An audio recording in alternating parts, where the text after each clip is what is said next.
আসসালামু আলাইকুম প্রিয় দর্শক, আশা করি আল্লাহর রহমতে আপনারা সবাই ভালো আছেন। গরুর মাংস রান্না করতে গেলে একটা প্রশ্ন আসে মনের ভিতরে, বিশেষ করে যারা নতুন গরুর মাংস রান্না করছেন কিংবা যাদের নতুন বিয়ে হয়েছে তাদের তো এই ধরনের প্রবলেম থাকে, আমারও ছিল। ঠিক মাংসটা কতক্ষণ ধরে কষাতে হবে, কখন ঝোল দিব, কখন আলু দিব, সব ধরনের প্রশ্ন নিয়ে আমি আপনাদের সামনে হাজির হয়েছি আজকে।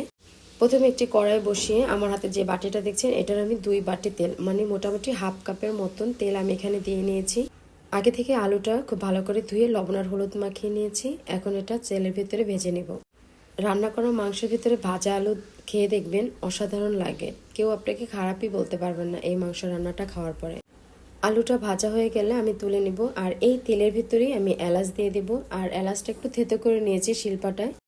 লং দিয়েছি 3টা, দারুচিনি আর তেজপাতা দিয়ে 1 মিনিটের মতো আমি ভেজে নেব। তারপর এখানে স্যুপ বাটির 1 বাটি পেঁয়াজ কুচি আমি এখানে দিয়ে হালকা একটু লবণ দিয়ে তারপর আমি পেঁয়াজটা একটু গোল্ডেন করে ভেজে নেব।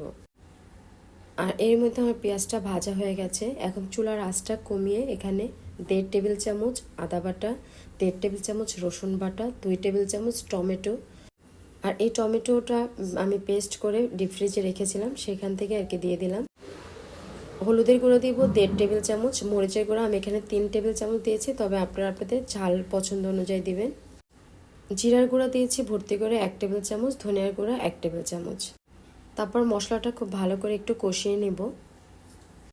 আর যদি মাংসের ঝোল রান্না করতে যান সেক্ষেত্রে কিন্তু অবশ্যই পেঁয়াজ বাটাটা দেওয়ার চেষ্টা করবেন, তাহলে ঝোলটা দিয়ে ভাত মাখিয়ে খেতে মানে টেস্টটা দারুণ আসে। তো আমি 2 বাটি পেঁয়াজ বাটা এখানে দিয়ে দিলাম। আমি এটা ব্লেন্ড করে নিয়েছি। তারপর আবারও মশলাটা 2 মিনিটের মতো কষিয়ে অল্প একটু পানি দিয়ে তারপর মশলা আরও ভালো করে কষিয়ে নেব, যাতে পেঁয়াজ রসুন আদার কোনো রকমের গন্ধ যাতে এর ভিতরে না থাকে। তো ঢাকনা দিয়ে আমি মশলাটা কষিয়ে নিয়েছি। আর আমার মশলা কষানোটা আপনারা হয়তো দেখেই বুঝতে পেরেছেন, আমার মশলাটা কিন্তু কষানো হয়ে গেছে। রেগুলার যে মাংস কাটিং তার চাইতে একটু ছোট করে কেটে নিয়েছি, কারণ ছোট মাংসটার ভিতরে মশলাটা ঢুকে আর খেতেও ভালো লাগে। তো আমার এখানে 1 কেজির চাইতে একটু বেশি পরিমাণে আর কি মাংস আছে। এখন গরু মাংসটা দিয়ে আবারও খুব ভালো করে মশলার সাথে মিক্স করে আমি এটা ঢাকনা দিয়ে ঢেকে রেখে দেবো, কোনো রকম পানি ছাড়াই। 5 থেকে 10 মিনিটের মধ্যে ঢাকনাটা তুলে দেখবেন যে এমনি মাংসের ভিতর থেকে পানিটা বের হয়েছে, আর এই পানিটা দিয়েই মাংসটা কষাতে হবে।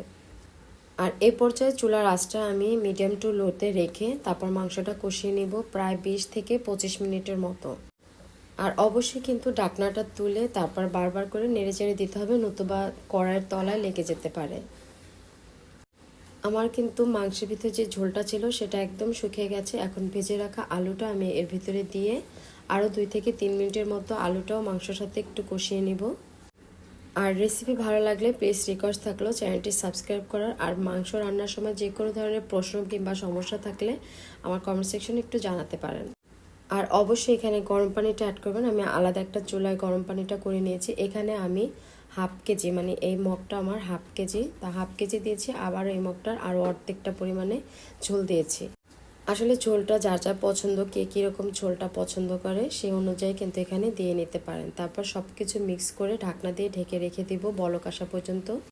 বলক এসে গেলে পরে ঢাকনাটা তুলে মাংসটা সিদ্ধ হওয়া পর্যন্ত অপেক্ষা করতে হবে। প্রায় 20 মিনিটের মতো রান্না করার পরে আমার মাংসটা হয়ে গেছে। এখন মাংসটা আরও টেস্টি করার জন্য একটা কড়াইয়ের ভিতরে আমি তেল আর একটা পেঁয়াজ আমি এখানে বেরেস্তা করে তারপর মাংসের উপরে ঢেলে দিয়েছি। তারপর 1/2 চামচের মতো জিরা গুঁড়া আর 1/2 চামচের মতন গরম মশলা পাউডার উপর থেকে ছড়িয়ে দিয়ে মাংসটা টেস্ট করে দেখবেন যে কতটা টেস্টি হয়। আজ এ পর্যন্তই, আল্লাহ হাফেজ।